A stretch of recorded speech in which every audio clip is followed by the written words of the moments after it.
नमस्कार दोस्तों, मैं हूं घनश्याम साहू। वार्ड पर चर्चा, क्योंकि वार्ड पर चर्चा करना बहुत जरूरी है, क्योंकि नगरीय निकाय चुनाव नज़दीक है। ऐसे में वार्ड की जनता को जानना जरूरी है कि उनके वार्ड में विकास कार्यों के नाम पर क्या क्या हो रहा है। वार्ड के कई मुद्दों पर बात करने के लिए आज UPI 24 की न्यूज़ की टीम पंडित रविशंकर शुक्ल वार्ड में मौजूद है और हमारे साथ मौजूद है यहाँ के पार्षद आकाश तिवारी जी। वार्ड के पार्षद आकाश तिवारी से हम बहुत सारे मुद्दों पर बात करेंगे। वो आकाश जी, आपका UPI 24 में बहुत बहुत स्वागत है। नमस्कार। UPI 24 के सभी दर्शकों को मेरा नमस्कार। तो आज सवालों का सिलसिला हम जारी करते हैं। तो सबसे पहले ये बताइए कि आपके वार्ड में कौन कौन सी ऐसी योजनाएं चल रही हैं जिसमें आपके जनता खुश है? देखिए, पिछले कार्यकाल में मैं आपको बताना चाहता हूँ कि पूर्व मुख्यमंत्री भूपेश बघेल जी की ऐसी कई सारी योजनाएं थी जो आपको बताना चाहता हूँ। पार्षद एक ऐसा माध्यम होता है जो अंतिम आदमी तक उस योजना को ले जाता है और जरूरतमंद आदमी को उसका लाभ दिलवाता है। मोल जमीन मोल मकान, इसके तहत पट्टा योजना के तहत मेरे वार्ड में लगभग 100 लोगों को 150 लोगों को पट्टा मिला, जिसके कारण फिर उनको मोल जमीन मोल आवास में पैसा मिला और वो आज पक्के घर में अपना निवास करते हैं। ये बहुत बड़ा सपना होता है किसी मध्यम वर्गीय परिवार के, उसको अगर झोपड़ी से मकान मिल जाए, ये बहुत बड़ा। और एक अमृत जल मिशन के द्वारा पूरे वार्ड में लगभग 2400 कनेक्शन है। और इसके पहले जब मैं पार्षद बना था तो यहाँ पेयजल की बहुत मेजर समस्या थी। लगभग 50 से 60 टैंकर का पॉइंट था इस वार्ड में, और आज देखेंगे कि एक भी टैंकर इस वार्ड में गर्मी में नहीं आता है। मेरी सबसे बड़ी यदि उपलब्धि बोलेंगे, मेरे अंतरात्मा को जो सुख पहुंचाती है वो ये है कि मैं जब से पार्षद बना हूं तब से आज तक कोई महिला टैंकर से बाल्टी में पानी लेके पानी नहीं भरी। आपके वार्ड में विकास कार्य के नाम पर क्या क्या हुआ? देखिए, आपने उपलब्धियों की बात करी कि इस 5 साल में इस वार्ड में क्या हुआ है, तो मैं आपको बताना चाहता हूँ जो स्वामी आत्मानंद योजना है उसकी शुरुआत पंडित रविशंकर शुक्ला वार्ड से हुई। जब मैं यहाँ आया तो बीबी पुजारी स्कूल में 122 बच्चे थे। आज आपको बता रहा हूँ 1200 बच्चे हैं। क्लास 1 के लिए 1500 2-2000 आवेदन आते हैं।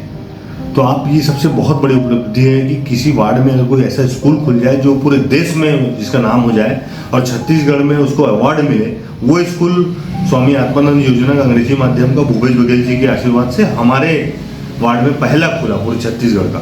दूसरा, हमर अस्पताल एक ऐसी योजना थी जो भी मेरे वार्ड में शुरुआत हुई और यहाँ के लोगों ने उसका कोरोना काल से लाभ लेना चालू किया और उस स्वच्छता में उसको पूरे छत्तीसगढ़ में नंबर 1 हमर अस्पताल का अवार्ड भी मिला है। उसके बाद मैं आपको बताना चाहता हूँ कि इस वार्ड को पंडित रविशंकर शुक्ला वार्ड इतिहास में पहली बार स्वच्छता में पूरे रायपुर शहर में नंबर 2 पर आया है।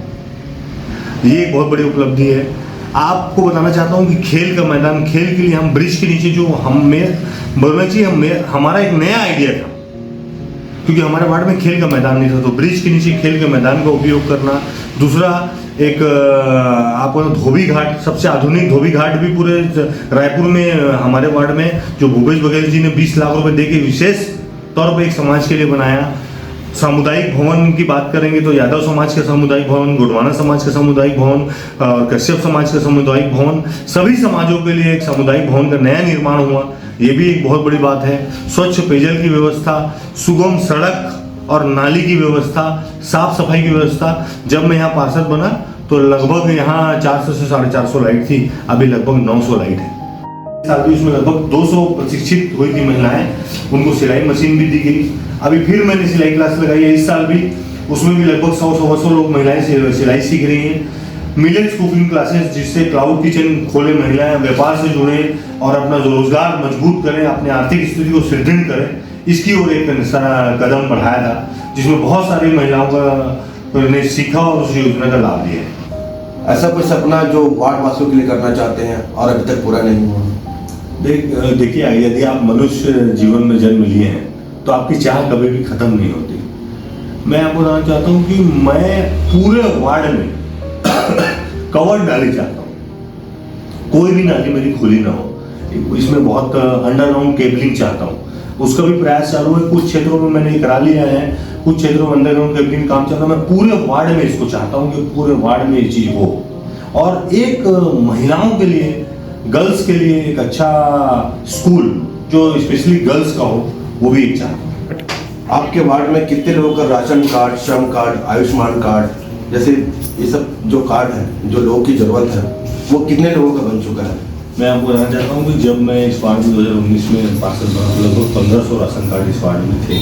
आज लगभग 3000 राशन कार्ड बन चुके हैं। और एक काम जो इस और दिमाग में लगा है कि आयुष्मान कार्ड के लिए हमने हमारे अस्पताल में एक व्यवस्था ऐसी जमाई थी कि जो कोरोना काल में बहुत सारे लोगों को परेशानी हुई, तो आयुष्मान कार्ड भी जिला अस्पताल का हमारे अस्पताल में बनाया जा रहा है, जिससे बहुत, और आज भी वो निरंतर जारी है कि आपको कहीं भटकने की जरूरत नहीं, आपका आयुष्मान कार्ड इसी वार्ड में यही हमारे अस्पताल में बन जाएगा। आपके वार्ड में पहले 2 साल पहले मोर महापौर मोर द्वार, उसके बाद फिर अभी कुछ महीने पहले जन समस्या निवारण पखवाड़ा जो शिविर लगाया गया था, उसमें कितने लोगों का जो शिकायतें थी उस पर उसका निराकरण किया गया? देखिए, आपने बड़ा दिलचस्प सवाल पूछा कि कांग्रेस की सरकार थी तब भी आपके वार्ड में ये चीज हुई थी, और अभी भारतीय जनता पार्टी की सरकार थी तब भी समस्या। मैं आपको बहुत हर्ष के साथ एक बात बताना चाहता हूँ कि दोनों टाइम एक भी वार्ड की समस्या नहीं आई। ये एक पार्षद के लिए बहुत बड़ी बात होती है कि उसके वार्ड में कोई कैंप लग रहा है, उसमें कोई समस्या नहीं आएगी। आए, सुझाव आए और मांग आए। मांग कैसे आई? जैसे कहीं पे मैंने आपको कहा कि सब जगह कवर डाली थी, तो कहीं कवर डाली की मांग आई। एक मेन रोड में अभी हमारा अंडरग्राउंड केबलिंग का काम चालू हुआ, तो वो रोड थोड़ी सी खराब हो गई, उस रोड को बनाने की मांग आई। कहीं पे कोई समाज के कुछ विशेष मांग आई, जो मूलभूत सुविधा है उसको लेके कोई समस्या नहीं। ये बहुत बड़ी बात है। जैसा कि नगरीय निकाय चुनाव अभी नजदीक है, तो मैं आपसे जानना चाहूंगा कि अगली जो चुनाव होने वाला है उसमें क्या नगर निगम में आपकी पार्टी की सरकार होगी? 100% होगी। देखिए, पिछले 5 सालों में जो रायपुर शहर के लिए जो काम हुआ है, आप देखिए बूढ़ा तालाब में बहुत बड़ी जो ऐसा पड़ा हुआ था, उसको किसी का ध्यान नहीं। एक बहुत बड़ी चीज़ हुई, बीपीओ सेंटर आप देखिए जहाँ कई 100 बच्चों को रोजगार मिल रहा है। बहुत सारी ऐसी भूपेश बघेल जी की योजनाएं थी जिससे रायपुर शहर को बहुत कुछ मिला है, यदि आप देखेंगे तो। अब जिसको नकारात्मक चीज़ें देखनी है वो नकारात्मक चीज़ें देखता है, जिसको सकारात्मक चीज़ें देखती है वो सकारात्मक चीज़ें देखता है। तो दृष्टिकोण का भी थोड़ा सा एक खेल रहता है। रायपुर का भविष्य कैसा है, आप इसे कैसे देखते हैं? देखिए, रायपुर का भविष्य कैसा है ये बहुत बड़ा क्वेश्चन है अपने आप में, ये 2 लाइन का क्वेश्चन नहीं है। रायपुर का भविष्य हम सबका भविष्य है, क्योंकि हम जहाँ रहते हैं यदि वो शहर बढ़ता है तो हम भी बढ़ते हैं। इसके मैं आपको बता रहा हूँ, रायपुर जब आज से 20 साल पुराना रायपुर और आज का रायपुर में बहुत जमीन आसमान का फर्क है। रायपुर जैसे जैसे राजधानी का स्वरूप लेते गया, रायपुर बृहद होता गया, इस वर्ग मीटर में फैलता गया। अब ये महानगर की ओर बढ़ता जा रहा है। आने वाले कुछ सालों में रायपुर नगर निगम महानगर पालिका बन जाएगा। महानगर पालिका बनने से इसका एक अलग, इसका मापदंड अलग हो जाएगा। और पूरे भारत देश में आज भी आप रायपुर नगर निगम स्वच्छता में नंबर 6 तक हम लोगों ने अथक प्रयास से उसको ले आया था। ये बहुत बड़ी उपलब्धि होती है कि कोई रायपुर शहर में इतने सारे शहर उसमें नंबर 6 तक ले जाना। तो हम निरंतर प्रयास करेंगे कि आने वाले समय में रायपुर पूरे भारत देश में नंबर 1 पर पहुंचे। एक पार्षद की टीम सभापति और महापौर के साथ आप लोगों ने शैक्षणिक टूर पे गए थे बेंगलोर और मैसूर, वहाँ पे क्या सीखने को मिला इसके बारे में बताइए, ताकि वो जो चीज़ें हैं यहाँ रायपुर में लागू कर सकें। देखिए, बहुत सारी चीज़ें हैं रेवेन्यू को लेके, और आप जब कोई अपने से बड़े जगह पहुँचते हैं तो आपका दृष्टिकोण बदलता है। तो उससे सीखने को ये मिलता है कि जिस प्रकार से रायपुर बढ़ रहा है, आने वाले समय में रायपुर में लगभग 150 वार्ड हो जाएंगे। जैसे वो महानगर पहुंचेगा तो 150 वार्ड को आप कैसे कंट्रोल करेंगे? जैसे वो एक पीएस लेवल का आदमी पूरे नगर में मॉनिटरिंग करता है, 8 जोन में 8 आईएएस बैठते हैं, तो एक आपको अपना दिमाग बढ़ाना पड़ेगा, आपको और अच्छा स्टैंडर्ड बढ़ाना पड़ेगा, काम करने के क्षमता से ज़्यादा लोगों को अपने अंदर लाना पड़ेगा। तो इस ओर रायपुर बढ़ते जा रहा है, और हमारी शुभकामनाएं हैं कि बहुत जल्दी रायपुर महानगर पालिका बनेगा। क्या आप आगे भी चुनाव लड़ेंगे? देखिए, मेरा आगे चुनाव लड़ना नहीं लड़ना ये कांग्रेस पार्टी तय करेगी, क्योंकि इसके पहले भी कांग्रेस पार्टी ने टिकट दिया था, उसके कारण मैं यहाँ से पार्षद हूँ। और पिछले 5 सालों में मैंने पूरी ईमानदारी के साथ, पूरे तन मन और धन के साथ इस वार्ड को संजोया, संवारा है, और अथक प्रयास से कोशिश की कि जो भी समस्या मेरे सामने आए उसको दूर करने का, और हर जो आदमी मेरे कार्यालय में आए हैं, जो मुझसे मिले, मुस्कुरा कर लौटे, ये मेरा प्रयास था। तो ये थे आकाश तिवारी जी, जिन्होंने बड़ी कुशलता से उत्तर दिया है। आज हम पंडित रविशंकर शुक्ला वार्ड के भ्रमण में निकले हुए हैं और जानेंगे यहाँ के रहवासियों से कि आकाश तिवारी जो पार्षद, उनका काम कैसा है। दादी जी, आपका नाम क्या है? तुलसा शेखर। तो यहाँ जो आकाश तिवारी जी हैं पार्षद, उनका काम कैसा है बताइए।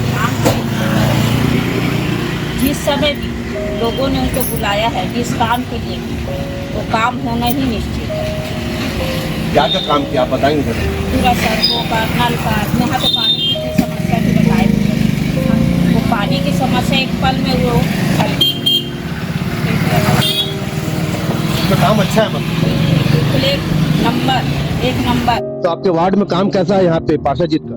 अभी पार्षद जी का काम तो लगभग अच्छा ही है, किसी प्रकार की कोई शिकायत नहीं है, मतलब काम अच्छी कर रहे हैं। सड़क नाली और पानी का क्या व्यवस्था है यहाँ पे? सड़क नाली वगैरह की सफाई डेली करते हैं, नहीं ये 2-3 दिन में करते रहते हैं। तो और कुछ मतलब समस्या तो नहीं है पार्षद जी की तरफ से? कुछ मतलब ऐसा तो नहीं? तरफ से कोई हमारे को कोई तकलीफ नहीं है। 4.5 साल में काम अच्छा हुआ है मतलब। आप कुछ बताएंगे वार्ड के बारे में? वार्ड में सभी काम वाम अच्छा चल रहा है, वार्ड पार्षद के नाम से भी कोई शिकायत नहीं है। तो कुछ मूलभूत सुविधाएं जो अभी तक पूरा नहीं हुआ होगा आप लोग का? नहीं, अभी सब काम ठीक चल रहा है, नाली सफाई, नल पानी वगैरह सब अच्छा चल रहा है। आज के लिए बस इतना ही। हम आगे भी एक नए वार्ड में एक नए पार्षद के साथ कई मुद्दों पर बात करेंगे। खबरों के तेज सफर के लिए कैमरा पर्सन सुजीत के साथ मैं हूं घनश्याम साहू। देखते रहिए UPI 24 न्यूज़।